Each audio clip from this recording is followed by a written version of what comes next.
Here we are. Here we are. Episode number 8. Pipped Off. Michael's and I feel like today is the day that we are true. Well, at least I am truly pipped off, primarily at myself more than anything else. I know. Because basically, I told Michael to go short on gold. He went short on gold. I got out and went long. Oh man, It's a tricky one. Today's been a tricky one. It hasn't been on the lower time frames on gold. been so choppy, super choppy. If you get yourself out and you just go onto the 1 hour, well, we've kind of just sat on the 9 EMA and we've done nothing. We've now taken out the highs. Yeah, but yeah, not happy with myself. Not happy with myself. Why are you not happy with yourself though? Because I know that I shouldn't trade on a Friday, right? I know that I shouldn't be chasing these things. I know that I shouldn't, bump up my risk. I know that my win rate is low, but then I get the big, 10R trades. That's what I got yesterday. And I was 0.5% up because I got a 10R win after like 5 losses. And I was like, that's fine. That's okay. I don't need loads and loads of wins, right? But then I kept on trading. Whereas what I should have done yesterday is I should have just said, take 0.5%. That's good. We'll take that for the day. Fine. But I didn't. And I ended up down 4% on the day because I kept on loading up. And what did I do today? I did exactly the same thing. Because I listened to my degenerate friend Alex. No, look. Oh. Monkey brain. Yeah, exactly. I took really good short trade this morning off gold. I was already up 1%, and everything was moving across the board with a lot of momentum. I got into the FTSE once. FTSE started pushing up heavy. So, because I add to my positions. Yeah. I add to my positions when they're in profit and they do a retest. I add to them. I added to the FTSE. What did the FTSE do? Came down. came down. Took me out. I was like, oh bloody hell! But where did it take me out? On support. Like I put my stop a little bit too close. Yeah. Held at support. I was like, okay, momentum's back in. Boom! I'm going back in. Momentum pushes up, comes back down for a retracement. Get back into another position. I got my 2 positions back on. Okay. Price starts pushing. What happens? Boom. comes back down and takes me out again. Oh my god. Now I'm looking at it. It is ranged, and now I'm looking at gold. Wow. That gold 1 hour candle is just, for those of you who don't know, so it is 1:30 UK time on Friday the 5th of December, so you probably won't see this episode for a few more weeks. So if you want to go back and have a look at gold right now at 1:30 UK time on the 5th of December, you'll see that it's created a massive engulfing bullish candle with half an hour left to go. Now, the news that's about to come out could easily spike it up just a little bit more to 4236, which is exactly where I was targeting for my longs earlier in the day. Yeah. And then it could spike straight back down again. And then that engulfing candle suddenly becomes a big bearish move. I don't think it necessarily will. Okay, your news is out. But let's see what it does. News is out. It's not really doing anything. No, it's not. No, it's made a bit of a pump up prior to the news. So a question is, anyway, on the 1 hour, I'm tipped off. Damn it! On the 1 hour, yeah. Look how clean it is. Yeah. Well, it's not really. It's not really. It's not clean. No. It looks clean to me. Yeah. We should relegate to the 1 hour. Earlier on, it was less clean. I can't get this hat. For some reason, something with this hat is I don't just know why you keep always. wearing the same hat. It's the same damn hat every week. Yeah. Just tighten it. Your head's not that big. Well, but eventually back to break even after taking that long trade. Yeah, and I'm down 2%, 2.5% a day on 100k fucking two-phase FTMO challenge. Yeah, There's yeah, it's going higher. yeah, it's going to take out that 42 level, which wouldn't be, yeah, that would have been a massive trade for me if I would have not played around with the position and micromanaged. Really, the idea is if you're getting in on the trade on a 5 minute, Yeah, go out on the 15 minute and watch it. If you yeah, watch it, if you're actively managing it or you're yeah, actively watching the chart, if you're getting in on the 15 minute, get out the 15 minute and go on to the 1 hour. Problem is, we all tend to just want to know all the increment, like all those little details. yep, So we go into the lower time frame and all those different signals that it's giving pushes you out of your bias because it makes you change. You start getting, what's the word? There's a certain bias. yeah. And Um, it gives you counter bias. It gives you that's not. clouded judgment. Yeah, you start mixing up the signals. So your Yeah, overall signal, you're long on the day, which we were. yeah, Then you go into the lower time frames and you start yeah, getting signals of breaks of structure, but they're not really breaks of structure. They're just little bits of consolidation and noise. yeah, That's when you change your bias and then you go the opposite direction and then you've done your ass. yeah. That's why I'm standing up today. I don't have a chair. Actually, I might stand up with you. Let's do a standing podcast Do a today. standing We podcast. just looks so it looks so wrong. Those of you listening on Spotify or any of the other audio versions of this, please go check out whatever this time 7 minutes in. Go and check Alex Love getting a his good, standing desk. love a good pipped off pod, me. Oh my god! Oh, here we go. Keep going. Keep going. It's getting worse.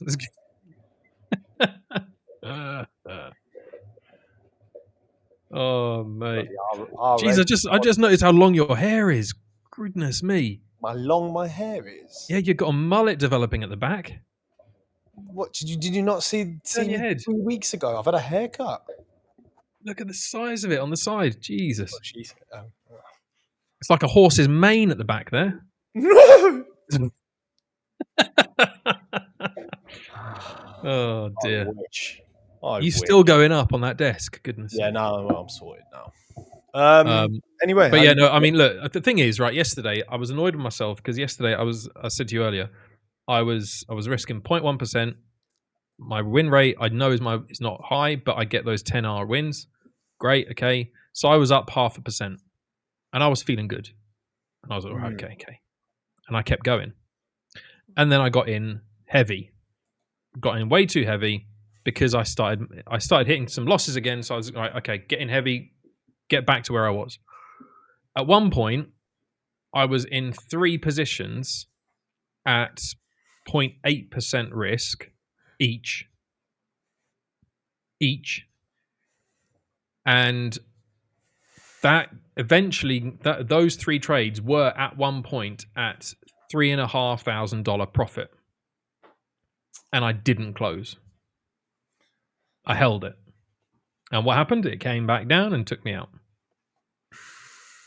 And that's what annoys me is that I know that I should have closed when I didn't. I know that I should have done, but the greed, the monkey brain greed, just snuck right in there, and I was like, yeah, we're gonna get this. And all I could see was we're going higher, and we did go higher. We did go where I thought we were going to go. In fact, we're doing it probably right now, but it just didn't happen yesterday.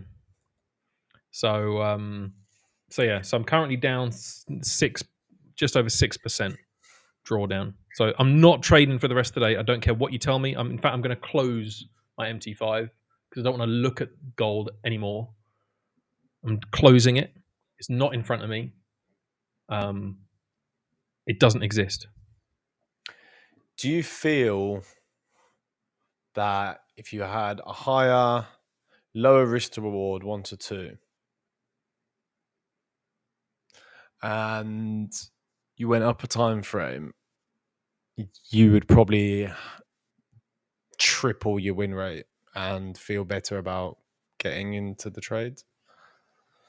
I honestly do not know how you do it, because you can lose a lot and then suddenly just make it all back. That Yeah. would mess around with my psychology. I don't want to lose that much. I don't want Yeah, to, it doesn't bother me. It yeah, doesn't bother that's what I'm me. saying. It's like interesting that you could lose so and so in a row, but it doesn't hit your psychology, and then you just do the same trade and you get your 10R, and then it's fine. Then you've Yeah, made some. yeah, I If I'm not winning like 40 or 50% of the time, for the last 3 months, it's been tough. Now I'm back in my in, mojo, back in.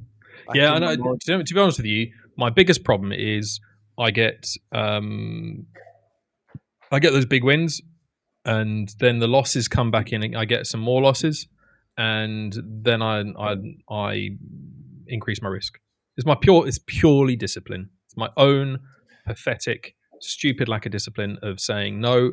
My plan is this. Stick to this. Done. I haven't been trading for a few months, as you know, so I need to get back into a better routine and a better plan of what is my actual trade. What is it going to be? So, am I going to do right 5 trades, whatever it is, done for the day, finished?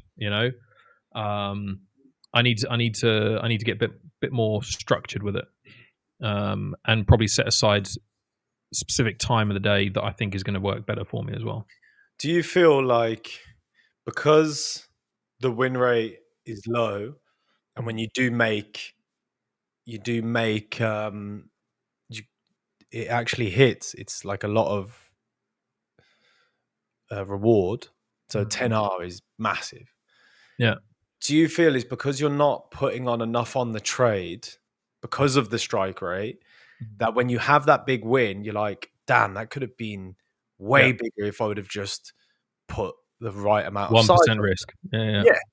yeah, But you can't do that, because you have the potential of losing 5, 6, 7, 8 trades in a row. exactly. That's Yeah, why that's why I go back to the thing of um higher, lower risk to reward, and just pulling them out just a little bit more to breathe. And yeah, then you can actually risk the 1 to 3% that you can to actually win, because you see direction. You're fantastic at seeing direction. Like, yeah, you tell me direction and I go yeah, in and I trade it. yeah, And that's been, when we were live streaming on ABL, yeah. that was what was happening. You'd be like, Alex, That's check what this. got you funded. You're welcome. That's, Alex, check this. Alex, check that. And I'm like, okay, see that structure, like the bias. Yeah. Okay, I'm in. Mm. Um, but because you've got this really tight risk to reward, like your risk to reward is just so imbalanced, in my opinion. Yeah, yeah, You can't risk more than zero point yeah, 0.5, or yeah, 0.1 or 0.2. yeah. Whereas with my strategy, I can afford to do 3%, because I know, Mm. okay, if I lose 3%, if I lose another one, fine, I'm out. But it's like 50% of the time I'm actually, 50% Yeah. of the time, maybe if it's not 50, 40, I know as soon as I get that one, and that's one in 3 trades, 1 in 4 trades, and boom, I've made it all back and then some. And then I can risk a little bit more. And then I'm Yeah. not annoyed that when I get that winner, I haven't Yeah. won enough. Yeah, yeah, yeah. Yeah, no, I know what you mean, and you're right. Um, there's a lot of I think it's a lot to do with what I learnt and how I learnt to trade like 2 or 3 years ago, right? And this strategy that I came across is kind of ingrained into me. I haven't learnt the traditional way. I haven't learnt the whole patterns, candlestick patterns. I didn't learn ICT. I didn't learn SMC or any of these other random strategies out there. I didn't learn the basic stuff. I just went in and I found a community that really kind of gave me a different perspective on it, and it's really kind of it's almost like that neuro pathways of right. That's what's kind of programmed into my mind to look for. Um, I think maybe there's an opportunity for me to do some paper trading or some back testing just to see right. Okay, if I adjust a few things, what's going to happen? What's going to be different? Just let it breathe. Like for instance, today on the CHF, let me have a look where it was at. The CHF trade. Mhm. I broke it down with you earlier what I was Yeah, looking at, yeah. and trades sometimes just need time to breathe. But you were also the same person that said to me that if it's not moving within the first few candles on the 5 minute, that you should get out. So there goes to say if you're in a strategy, let's say break retest continuation with momentum, so on and so forth.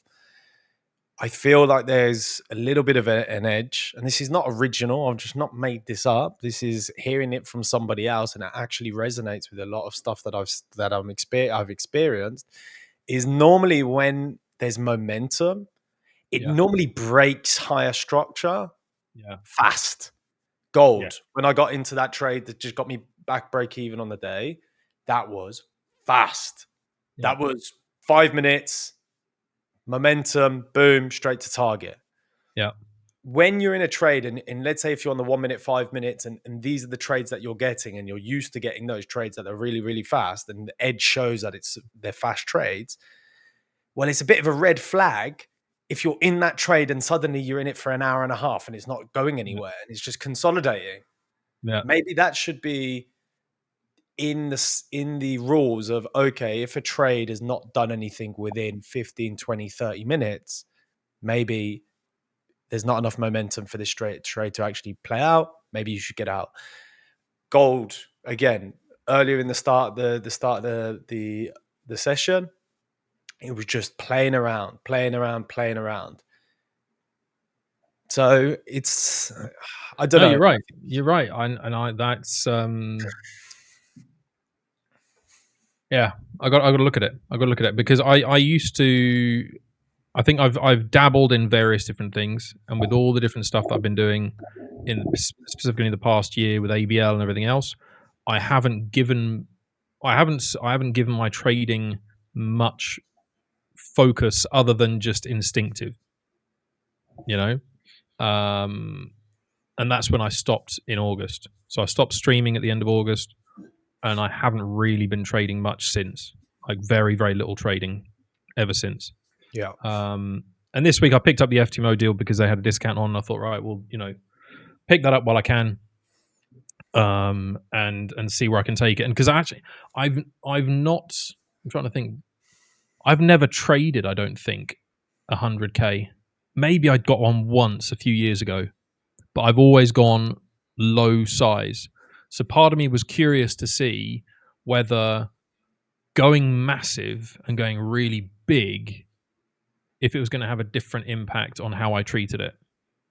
And interestingly enough, I didn't. Well, no. Do you know what the thing is? Yeah. Going 0.1% on 100k felt a lot more. I don't know what the word is, but it felt a lot more appealing than 0.1% risk on a 5k. Yeah, because it moves the needle. Yeah. Because it feels it feels something Well, because something there. the figures are still 0.1% risk is still $100, right? So part of me feels as though actually if I go for if I can rescue this, and I'm pretty sure I can, if I just knuckle down, just sort myself out, come back fresh face next week, I reckon this might be the angle that I've actually not been considering Yeah. as well, you know? You can't do it on 0.1% risk. Mm,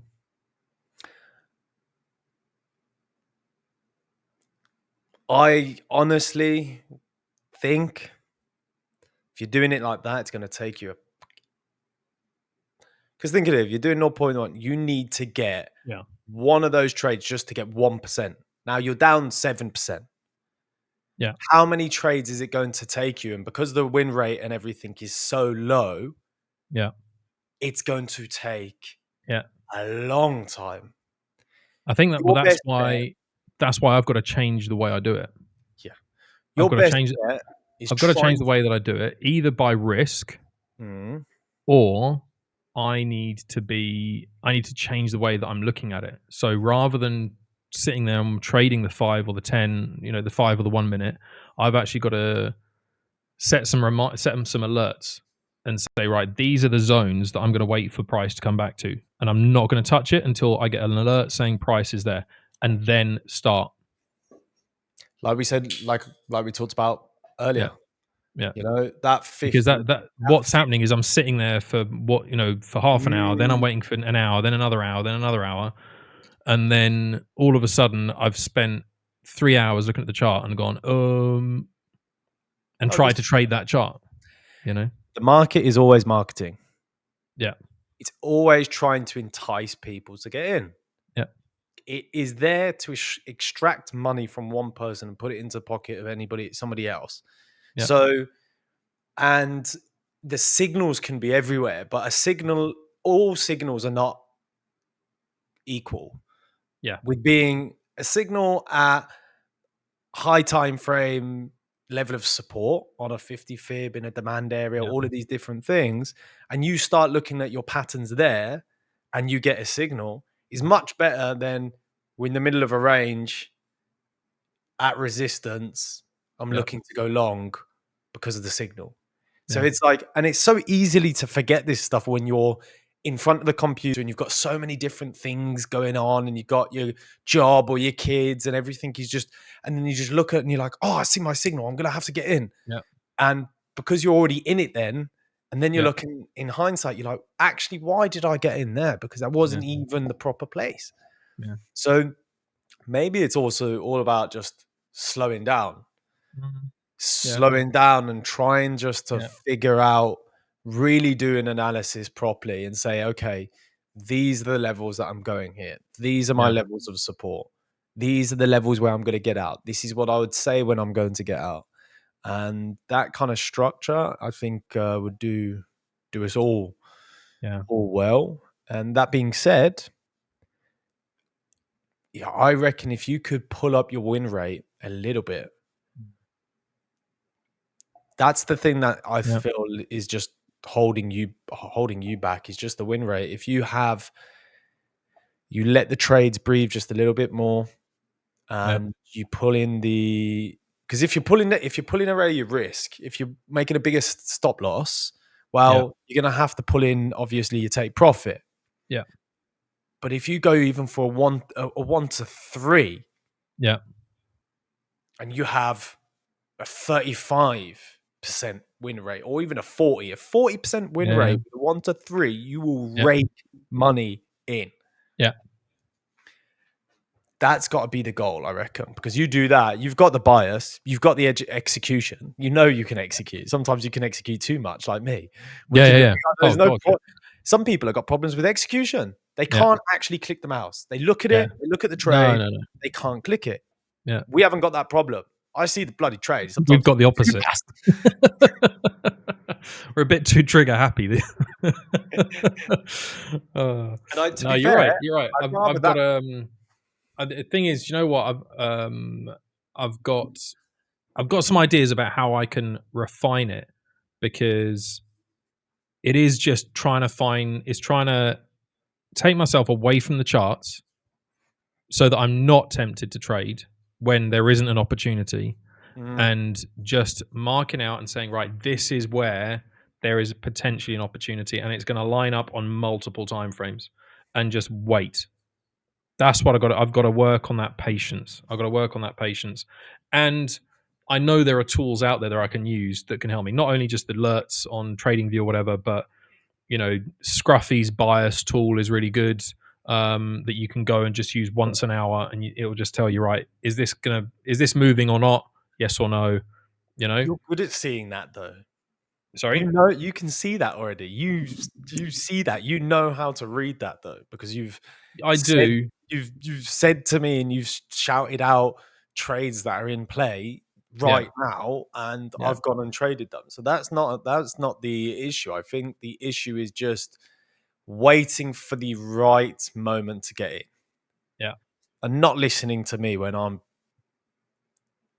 calling out and shouting out random trade ideas. Oh Let's go my short. god. Let's go short now. Let's go short Oh now. no, it's coming back. Oh no, it's going long. Oh, I'm gonna get in. Oh no, yeah, yeah. I know exactly. Because I can change a good benefit to the way that I am as a trader as well. I am happy to change fast, and and it does work out, especially if I feel like I am wrong. And that's can be an issue if other people are following, and then I've given a bad signal, and I'm already out. And Yeah. Thanks, mate. Appreciate that. other than that, I'll be how have you taking that up been? with you when we have a beer. I'm good. I'm good. Yeah. Been busy working on a few bits and pieces. This week's been very busy with work, working on the 9 to 5, as they say. Hmm. We did. What did we do? We did Christmas decorations over the weekend with the kids. Oh, lovely. So yeah, Christmas tree is up, and now we're doing Elf on the Shelf. I've seen loads of stuff on like elf snorting flour on Instagram and stuff. You would. I see the more wholesome opportunity, like things where parents are saying, "Look, do this for your kids," and you would see the one where elves are snorting something. God. I'll grow it one day. But do you want to talk Uh, about what's been going on in the industry? I do, because there is a lot of noise right now around prop in particular. Don't you think? And people that are messing their company's reputation up very fast. Yeah, People are just not trained. yeah, Not trained how to provide service. Customer service, trader success yeah, are the pillars of a prop firm. You ask me, obviously risk and compliance and stuff like that, but your brand is built of customer hundred service. percent, 100%. You're not it's not a trade, it's an e-commerce service. It's you Yeah, buy a product, yeah, and at the end of the day, when you pass, obviously it changes, dynamic changes a yeah, little bit. But the brand and the product is all built of good customer service. And if you fair enough, you don't want a trader to trade with you, and you bring him in for a trader interview, yeah, and you try to resolve whatever issue you have with, say, trader, you don't then go and blast them or reply like the way that Funder Pro have replied to that trader on X. yeah. It doesn't make sense. So the story is basically a trader that was put onto a live account, took some losses, and they turned around to him and said, basically, you've taken some losses. Now your account is in a deficit. We're going to change your profit payout to 30 to 70 in our favor until you basically trade back out of the deficit. Where is that rule in the evaluation? Yeah, You can change, prop firms can change rules whenever they want, but and they can't change rules once the person is funded, they've got a funded account. That doesn't work like that. If you want to change rules whenever you want. And that is only applicable on any of the accounts that have been bought after said rule has been updated. exactly. Everything before that, You can't retrospect it. you can't just turn around to everybody that's agreed to all your terms and all your rules and everything. Yeah, And just you can't. What kind of business is that? yeah. No, So it's it's it's sad to see it because you've obviously got your experience within the industry with the fivers, and let's be honest, for several years you were the face of trader success for the fivers, right? well, And when yeah, and the fivers now, I'm sorry, you will be hard pushed to find a better community in terms of their Discord and everything that's built up in there. You will agree, really, really struggle to find a better Discord community for trading that is agree. not toxic. There's no big time Charlies. There's no big, one of the things that Abe has always said, that he won't allow for, just sharing payout certificates, because he's like, no, we don't. It's great that you're getting a payout. Fantastic. Share on social media. Do whatever you want with it. But here in this community, we don't want to kind of push that FOMO. We don't want to push that jealousy of other traders, right? And then you go to other communities, and it's just like pay out here, pay out here, pay out here, and it just it triggers the monkey mind, because it then makes people think, oh yeah, and if that's the way you want to run it, that's fine. But hey, look, the fibers have been around long enough to know how to work and how to operate. They're still there, still Yeah. doing well, and they're not doing it that way. The thing that I would say, just to all the people taking any kind of position in actively professional in the prop space, not a trader, professional in operations or anything like that. The mindset shift needs to be for the trader. You're there for the trader. Yeah, When you're doing your customer service, you're doing your customer success, your trader success, everything is for the trader. yeah, That's how you got to think. When there is issues with risk, yeah, there's ways of going about it that two people can leave happy. There's yeah, ways about it that if somebody is not going to be accepted because their trading is just not, you know, maybe yeah, they're showing signs of fraud. They're doing loads of different, and I've been on loads of trader interviews when I've sat in front of people and I've asked them basic questions about trading. I'm talking about baby pips basic. They yeah, haven't got a clue, and then they look at somebody for somebody to tell them, yeah, and that there's an issue. There's a way of still being able to end that relationship in a good way yeah, without ruining yeah, reputation. yeah. If you're going to And call somebody out, or if you're going to start, going aggressive on it, then you're only making it difficult for everybody. It doesn't have to be burn down the bridge, so to speak. You yeah, know, um, but do there's an you issue. think? Sorry, go on. There's an issue at the moment in the industry that prop firms have to tighten their rules and be harder because they don't know how to manage the risk on the back end. And when I say risk, I'm talking about compliance, I'm talking about toxic trading, toxic order flow, all of these different things. Because they didn't think about this at the start, and it was just letting people in Yeah, and giving giveaways and doing all of these different things.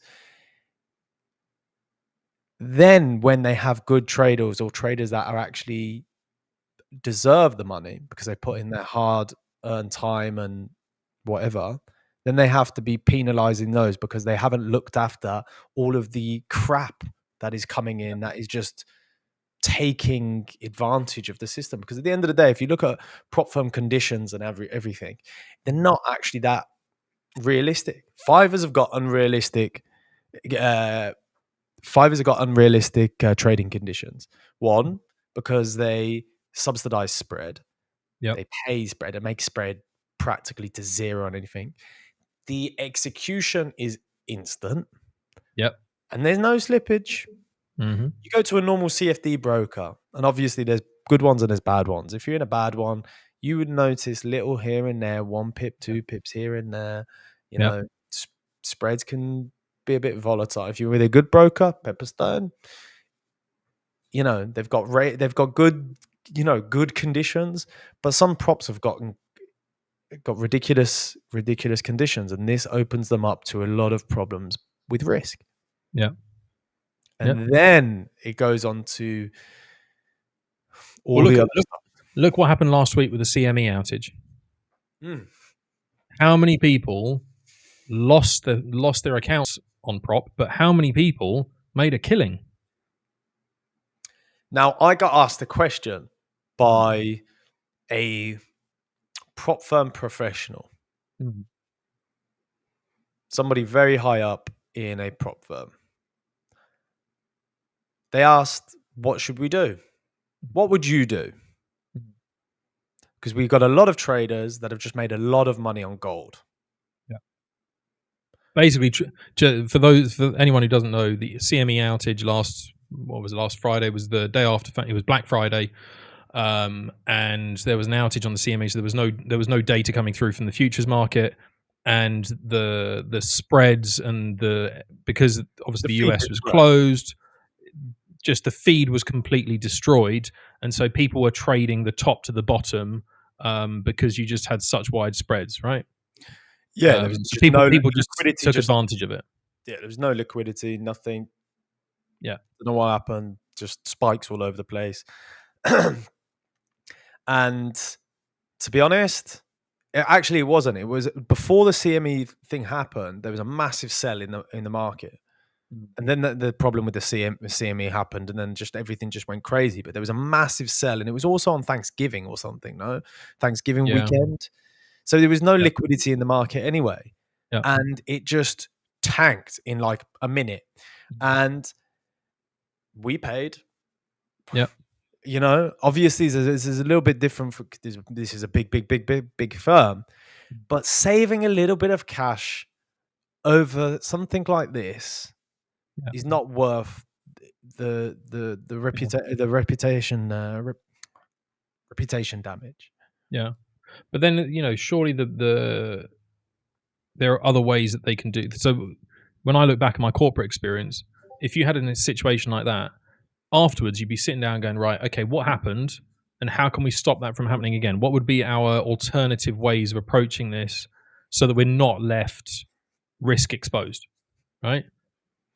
And that I don't know if there are many prop firms out there that are genuinely sitting there going, a week later, sitting there going, right, okay, so let's analyze what happened. What did we do? How do we do it? What could we do differently next time? Look, black swan events, things happen. The Yeah, of course they depeg do. 2015, the depegging of the Swiss and the euro Yeah, took yeah, yeah, full brokerages out of yeah, business. absolutely. But I So guarantee you that the big brokerages have put certain measures in place now, now because of yeah, that, yeah, right? Because they're there'll be like they a cut off understand. or Yeah, exactly. So in my mind, I'm sitting there going, why wouldn't you, as a prop firm, then sit there and think, right, what tools can I put in place? What alert systems, whatever it might be, do I need to put in place that flag the siren to say, hang on a second, something's not right here. And some people will benefit from it and some people won't. But if you have a system in place, then you just inform traders about it and say, look, there's something not right with the data feed, turn it off. Done. yep. You know, you remove your risk exposure for it, right? Mm. Um, I personally, as a trader, would much prefer a firm like that than a firm that you're sitting there going, "So, am I going to get paid, or am I not going to get paid?" The market was open, terminal worked, I could place my trades. I'm in the blue. Give me my money. And then you're sitting there going, "Well, yeah, well, yeah, but there's volatility."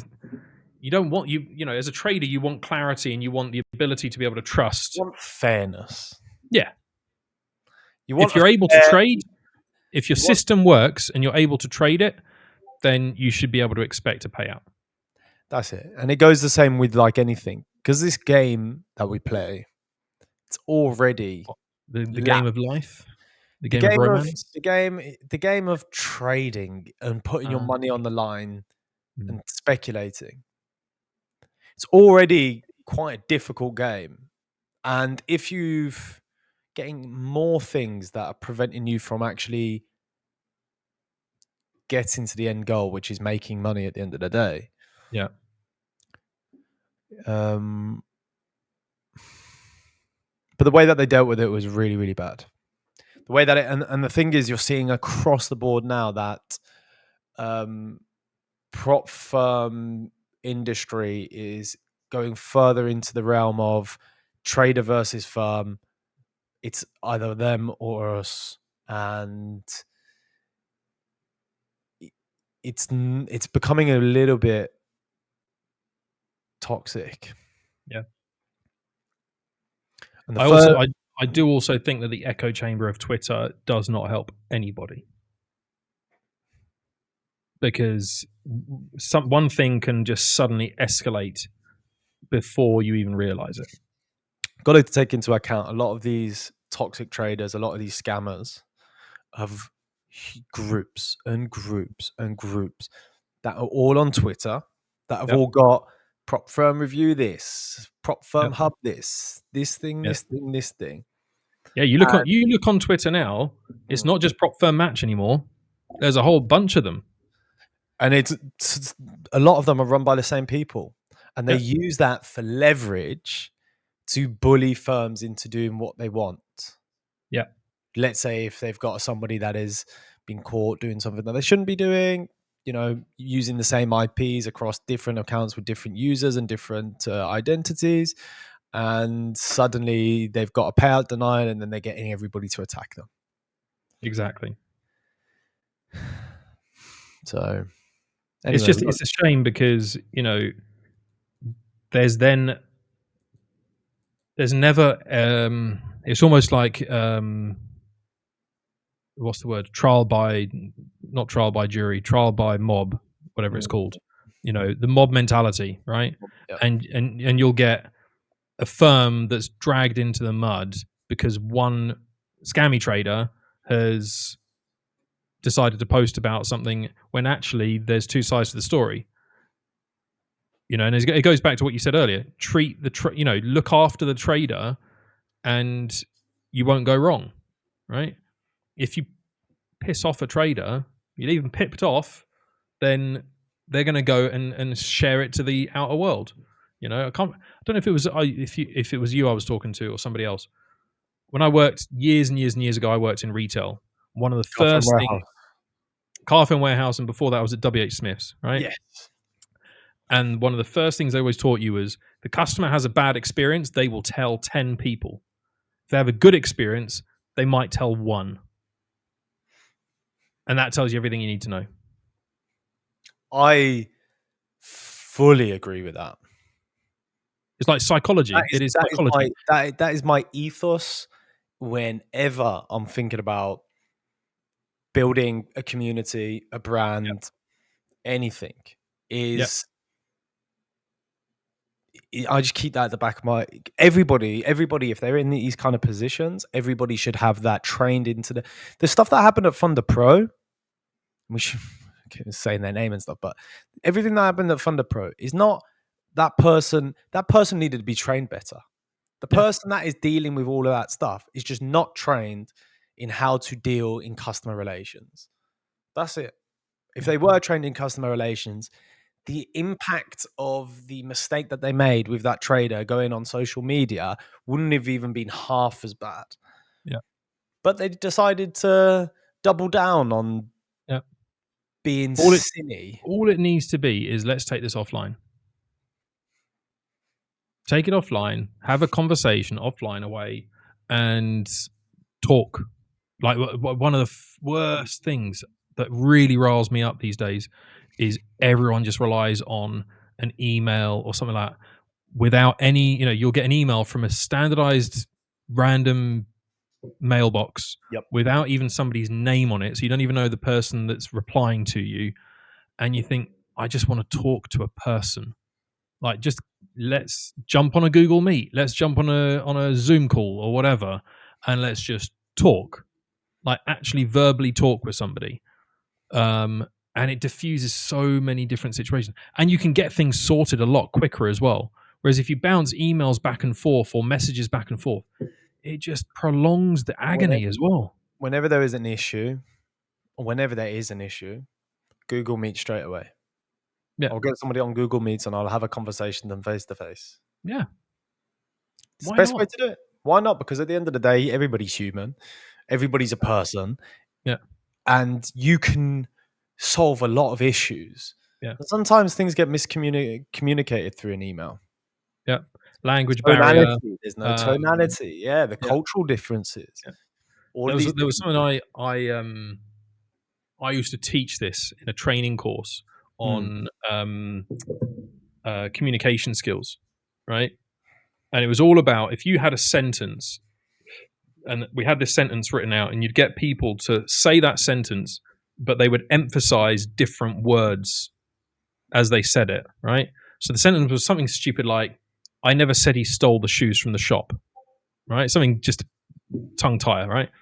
But if you then went through and said, "I never said he stole the shoes from the shop," mm. right? Or "I never said he stole the shoes from the shop," or "I never said he stole the shoes from the shop." All of a sudden, same Or sentence, even in the 3 different. opposite direction. I never said. I never Yeah, said. yeah. You know, "I that never said he that stole kind the of shoes like from the taking it shop." back. Yeah, I never said that is a Yeah, lot more endearing, a lot yeah, more comforting. exactly. Tonality Yeah, in communication, yeah, up there in one of the most important things. That yeah. and body language. And when you read that sentence on an email or on a message, Done. you have lost control of that tone. Mhm. You've lost the because nobody sits there and goes, "Oh, let me make that bold or let me make that italic or whatever," right? The tone is up to the person reading it. It's that's just the way that it works, you know? The science is there to justify and to prove that when you're communicating to somebody, the people who are listening to this on podcast right now will be missing out on the visual cues that you and I would be giving right now. Yeah, Yep. if somebody sees us, there's a different perspective entirely. Yep. You know, and Always. the message that you convey Yeah. changes based on whether it's written, whether it's just audio, or whether it's visual as well. You know, your body language makes more of an impact when somebody can see you. Your tone of voice makes more of an impact when they can only hear you, and so on and so on. And that's why I can't stand it when somebody's, "Oh, I'll just send an email." Oh, just pick up the phone, would you? Just pick up the phone or send even just send a voice message. Even at least that's something. But it's just I can't stand it. I really can't stand it. Imagine if you had an issue with your account and you got a WhatsApp message with a voice call from your rep or from your account manager just saying, "Look, we're on it. Don't worry. Leave it with me." Or I can see that you've put something on Twitter. Yeah, Let's talk this and let's sort it out because I know that you're feeling a little bit upset and I don't want you to leave with a bad taste in your mouth. yeah, Something like that can sort of the amount of times when I was in the fivers and things went out onto Twitter and there was no problem with sorting those things out. There's no problem. the Easy. num the Super easy. number of people that with the team that go into the support on the Discord now, the number of people that go into the Discord and go, "Oh, it's so noisy and so loud and so angry, aggravated and everything else." Within 15 minutes, the support team have just gone, "It's okay. It's all right. We'll take care of it. Let us look into it." And it's all of a sudden the noise is gone, the anger is gone, and they are so good at diffusing it. I got to say, People just want to be listened to. yeah, If you don't listen to somebody and understand what they're trying to say, yeah, then they're just going to get more and more angry and annoyed, and then you go in fire against fire. yeah. One So thing I'd recommend everyone think about is the next time you have a bad experience with something, think about how many people you want to tell when that happens, and then the next time you have a good experience with something, how many people do you tell then? Because it's almost like we're pre-programmed to react to the bad one. complain. Yeah, to to moan and complain about, "Oh, I had such a bad experience." But then that's why so many businesses are like crying out for positive reviews, because people just don't naturally do it. They really don't naturally do it. I went to like a soft play a couple of weeks, well, almost a month ago now with the kids. Hmm. And normally these soft plays are just awful, like just kids running around screaming everywhere. The staff don't care, and it's like a zoo, Yeah. right? And we went to this place, and genuinely, the staff could not have been nicer, could not have been more helpful and understanding and everything else with the kids, and just genuinely just made it a really nice experience. And because my wife owns a cafe, I consciously went out of my way to send them a message and stick a message on Instagram saying, "Hey guys, been here, really good experience, really great place." I left them a Google review and I sent them a message that said, "Look, thanks ever so much. We had a really great time. Please thank your staff."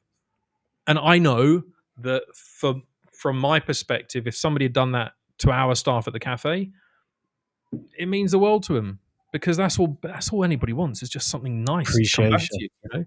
Appreciation, that feedback's really Appreciation and feedback.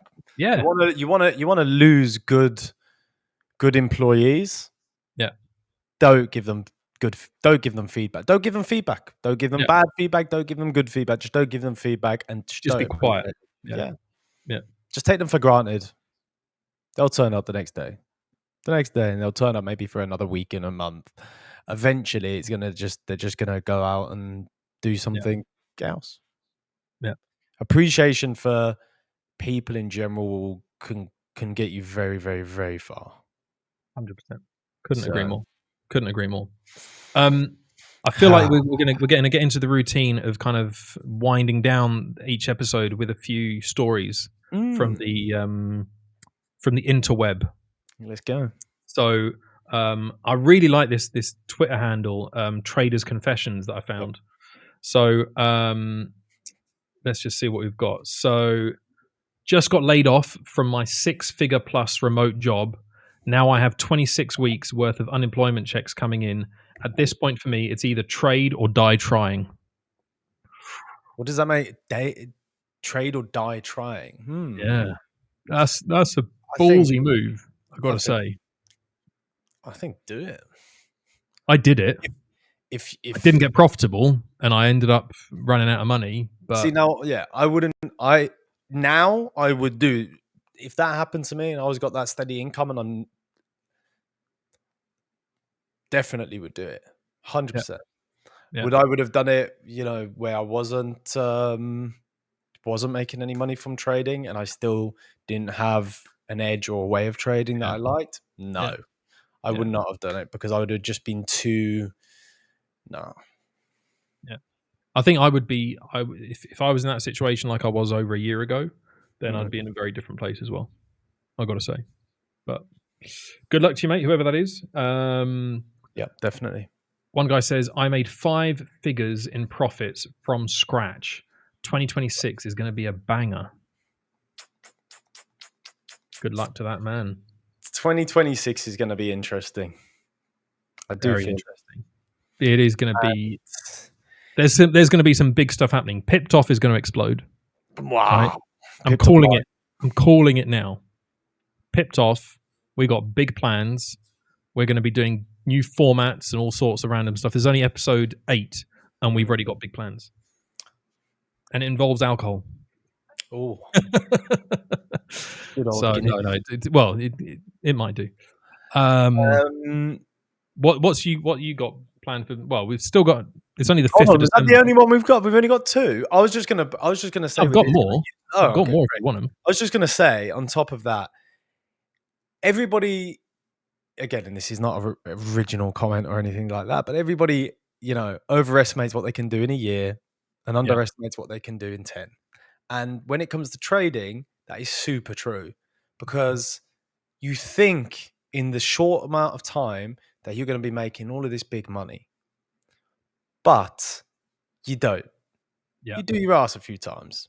You yeah. go up and down your P&L, you boom and bust. But eventually you look back after 7, 8 years and you wouldn't even realize how far you've come if you just Yeah, didn't keep going and improving.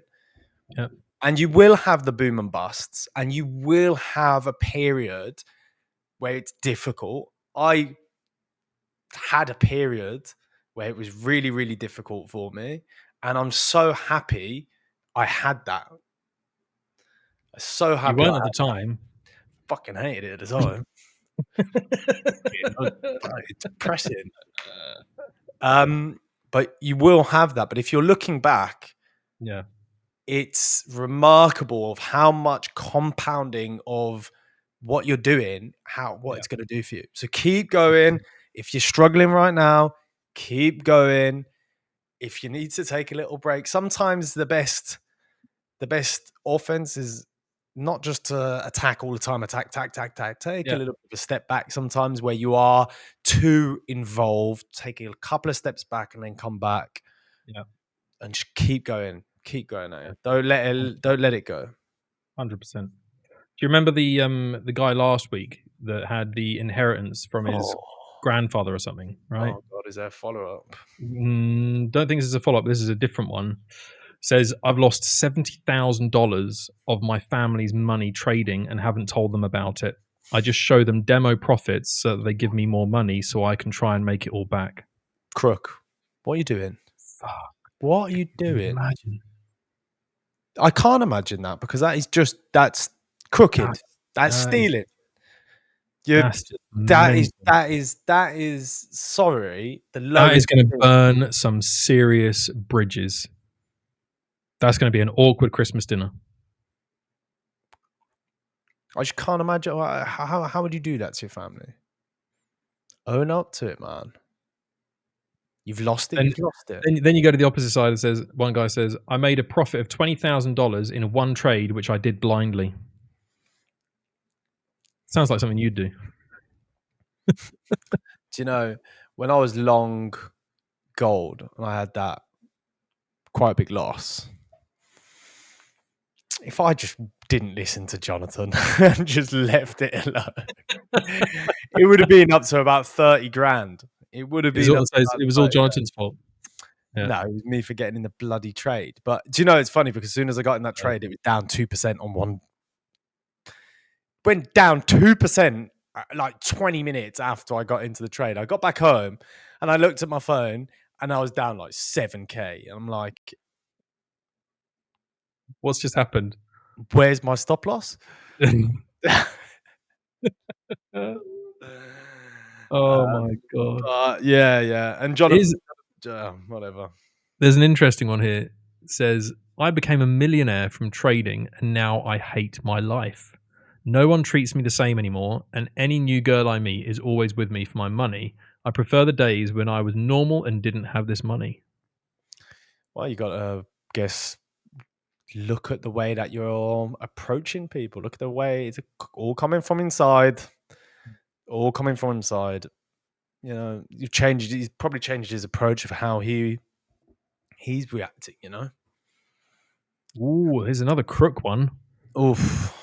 Took out the equivalent of an $80,000 loan to trade in my country, turned it into $300,000 in a few months and left.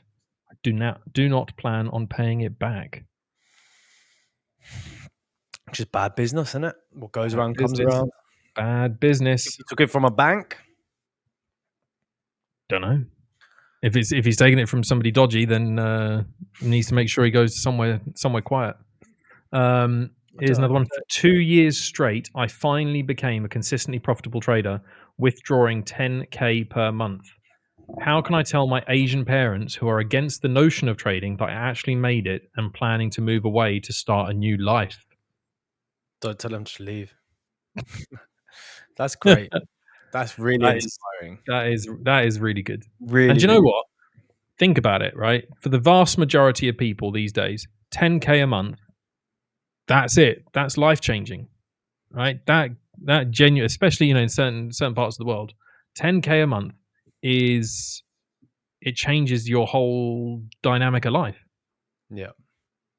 You know, If you don't let lifestyle creep in, start making a little bit more money, start getting the bigger house, the bigger car, leverage.